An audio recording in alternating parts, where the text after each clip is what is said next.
Seminário no ar, um estudo bíblico sobre o tema Consagração e Santificação. Aula 44. Deus se reserva dos que se vendem, idólatras, adúlteros.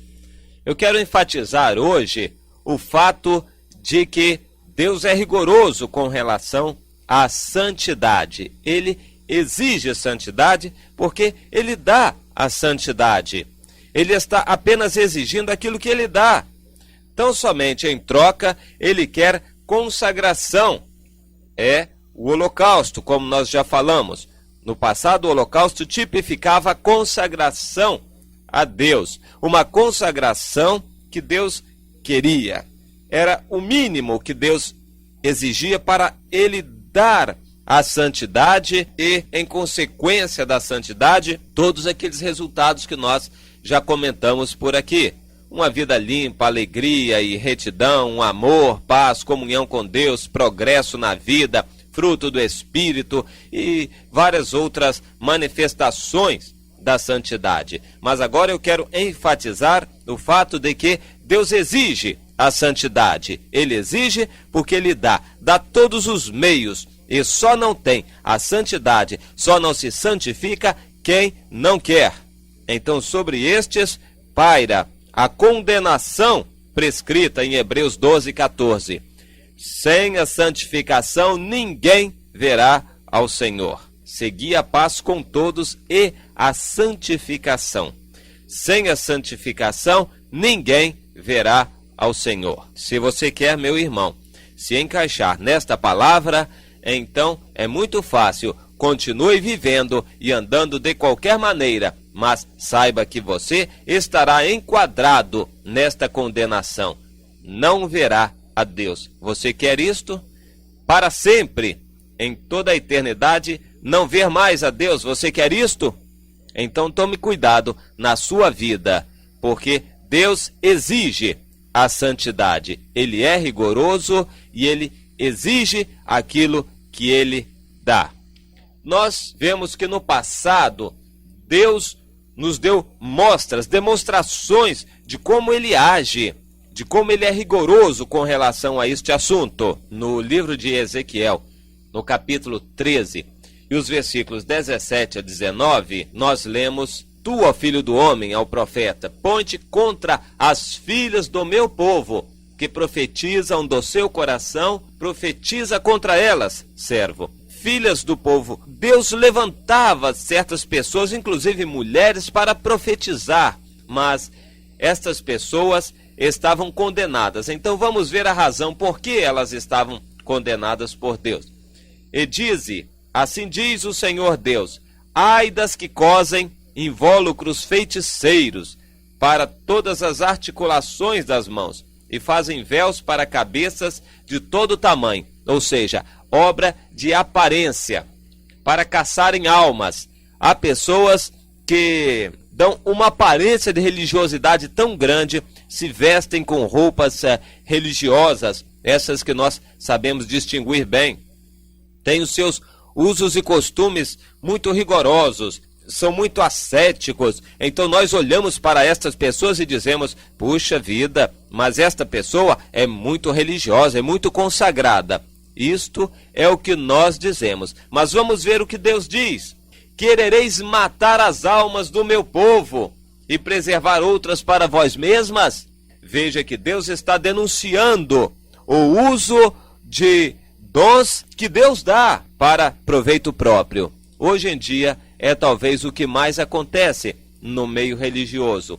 Deus ainda continua dizendo: vós me profanastes entre o meu povo por punhados de cevada, dinheiro, digamos, e por pedaços de pão, para matardes as almas que não haviam de morrer, e para preservardes com vida as almas que não haviam de viver, mentindo assim ao meu povo que escuta mentiras.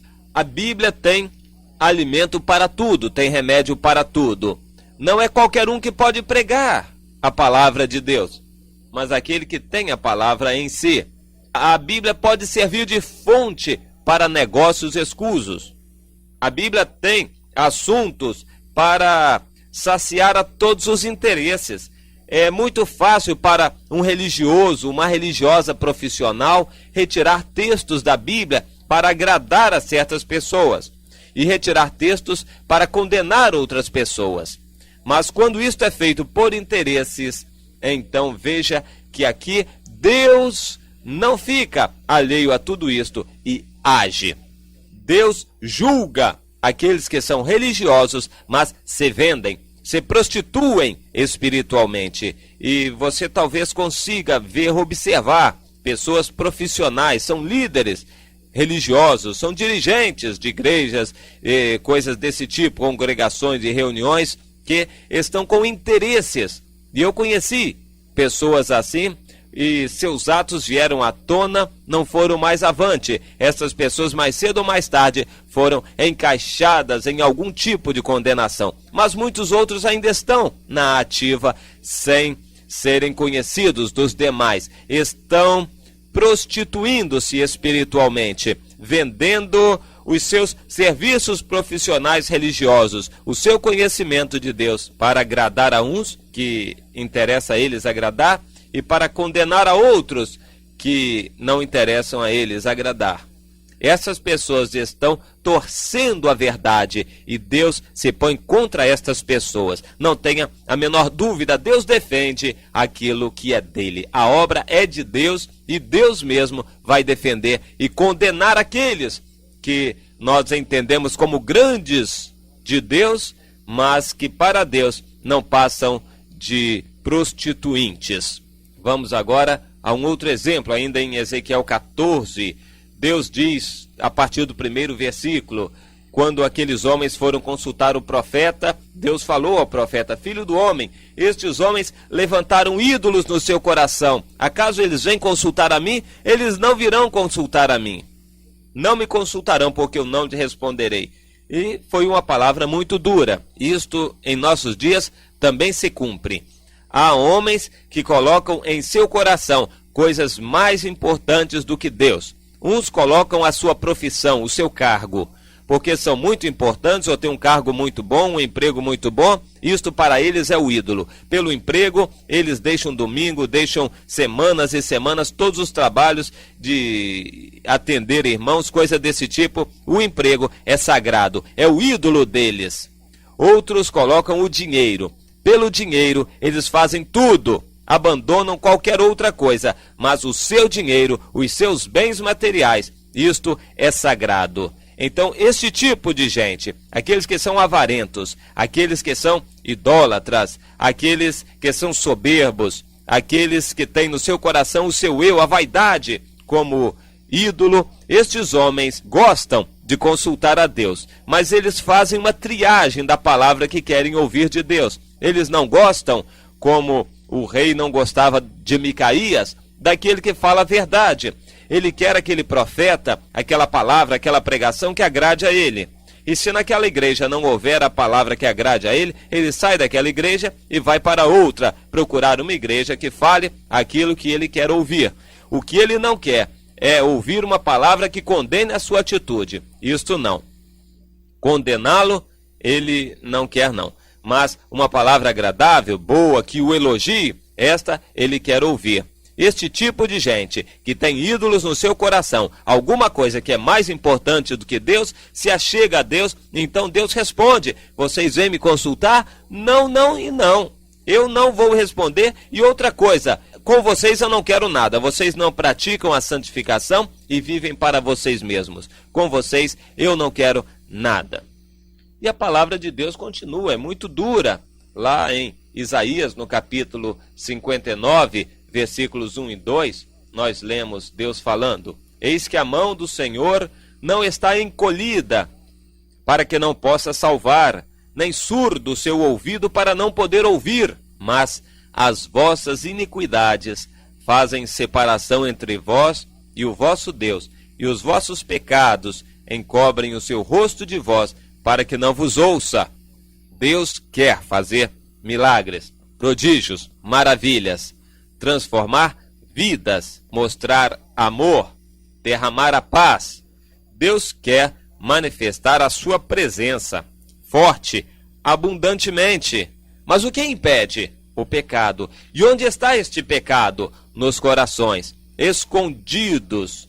Pecados escondidos. Estes pecados de idolatria. Estes pecados de quem tem alguma coisa que é mais importante do que Deus. Então nós entramos numa igreja e vemos pessoas agradáveis, pessoas com conhecimento bíblico, bem vestidas, alegres ou pelo menos sorridentes. Nós vemos essas pessoas e pensamos, mas esta igreja é muito boa, que maravilha! Fique lá por algum tempo e verá o que Deus opera ali. Não há conversões, não há fruto do Espírito, não há manifestações de Deus. As coisas não mudam daquela rotina, passam-se 10 anos e a situação é a mesma. Comece a examinar as coisas, pense, ouça a palavra de Deus e veja o que Deus diz. Deus diz, vocês estão se enganando a si próprios, estão mostrando uma aparência daquilo que não é a verdade.